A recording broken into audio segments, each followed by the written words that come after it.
Hey, ArchiLab fans! We are back today. We will discuss using Lookx Ai, a neat tool that works with Sketchup. I will show you how to quickly create great pictures to visualize your. Let's go to Google, search Lookx Ai, and click on the first website that shows up. Then we will see the Lookx Ai interface. Scroll down and find the Download Plugins option, click on it. Then we will see the new interface and then download the plugin. Next, open Sketchup and install Lookx Ai plugin. I've already installed this plugin in my Sketchup. Let's open the Sketchup model and adjust the view angle. Then click on the Start Creations option.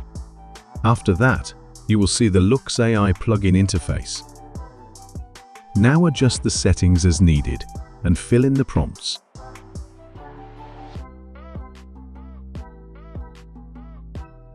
After that, click on the Start Creations. Then AI will work on it, and it might take a little while.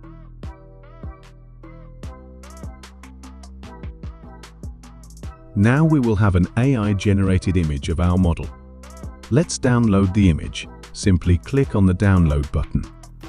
Hope you like this video. For more such updates on AI for architecture, subscribe to ArchiLab. Thank you.